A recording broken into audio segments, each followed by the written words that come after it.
Now look at verse 26. And he said, the Lord says, let me go, for the day breaks. But Jacob said, I will not let you go unless you bless me. Because of this injury now, this blow to the hip, Jacob has stopped wrestling with Jesus, and he's now clinging to Jesus. And he says, I'm not going to let you go. Not now. I can't let you go now. I can't walk.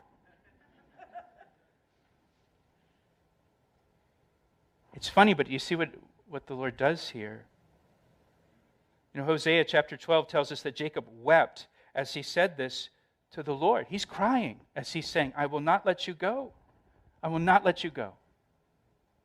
I can't let you go now. Jacob was completely broken. And now, all he can do is cling to the Lord. Cling to the Lord. No more scheming, no more plans, no more I'll send my servants and my flocks and the droves and this will appease him. And the Lord brings him to a place where now he's broken and all he can do is cling to the Lord. And sometimes, listen, sometimes the Lord will allow things into our life. Sometimes He'll allow some kind of trauma, some kind of tragedy, some kind of crisis, some kind of pain that just breaks us. Just breaks us. Breaks us of our self-reliance, breaks us of our independence from Him, breaks us of our indifference toward God, breaks us of our self-confidence. It breaks us. And it forces us to lean on God for our strength. Brings us to the place where all we can do is just cling to the Lord. Say, I can't let you go. I can't let you go. And so verse 27, the Lord said to Jacob, what is your name? He said, Jacob. And he said, your name shall no longer be called Jacob, but Israel. For you have struggled with God and with men and have prevailed. Now this is the first mention of Israel in the Bible. And God changes Jacob's name to Israel. The name Israel means God rules. God now rules Jacob. And I want you to understand, it took affliction. It took affliction for Jacob to become ruled by God. Wrestling with Him didn't work. It took pain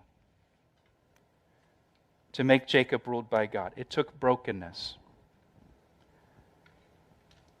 to get Jacob to the place where he would be ruled by God. Now look at the end of verse 28, and I know we're kind of going a little bit long, but we had communion, so I get a little bit of extra time. At the end of verse 28, God says to Jacob, you have prevailed. Jacob, you won. And Jacob doesn't look like a winner. He doesn't look like he's prevailed. He's alone. He's flat on his back on the ground. His hip is dislocated. And God looks at Jacob laying there on the ground and says, you prevailed. You won. How has Jacob prevailed? He has come to the place where he clings to God and he's not letting go. You're a winner, Jacob. You're a winner. So verse 29, Jacob says and asks, tell me your name, I pray. And he said, why is it that you ask about my name? And he blessed him. There, the point is, the Lord says, you know who I am. You know who I am. Verse 30, so Jacob called the name of the place Peniel, for I have seen God face to face, and my life is preserved. The word means the face of God.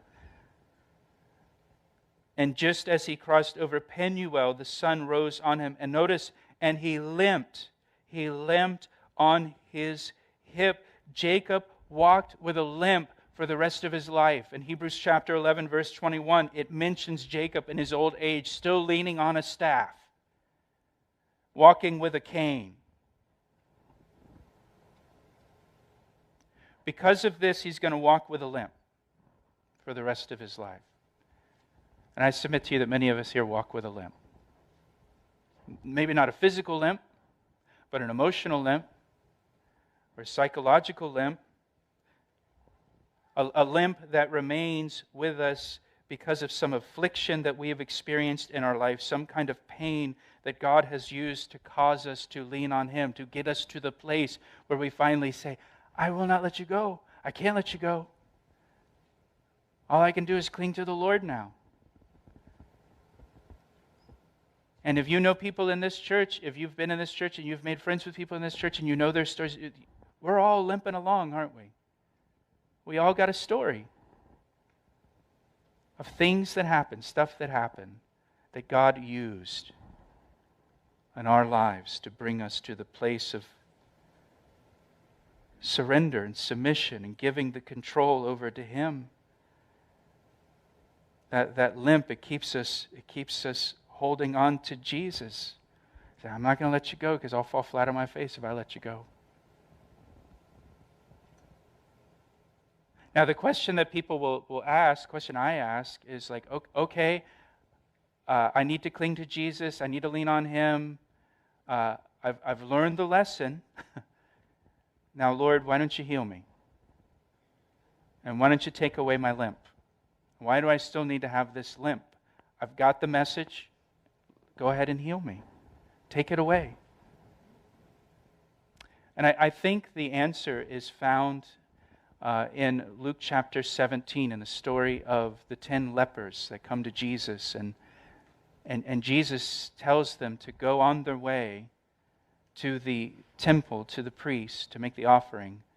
And it says, as they went, they were healed, but only one of the 10 came back to give glory to Jesus.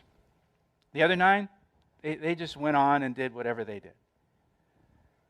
And I think that the Lord knows me well enough to know that if He heals me of my limp, I'll be like the 9 lepers who never come back.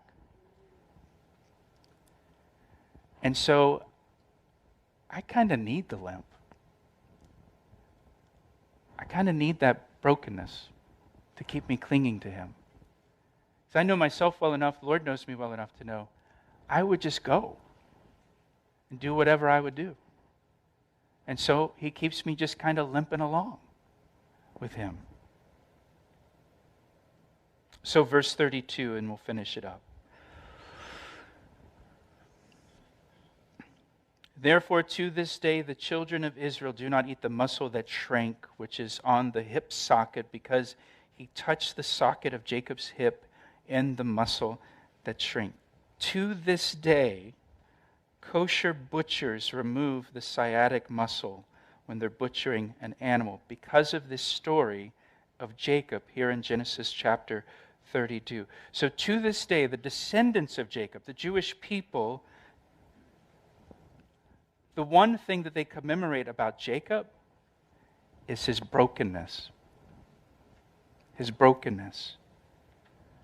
That he was a broken man who limped through life, but who clung to God. And may we cling to Jesus and never let go.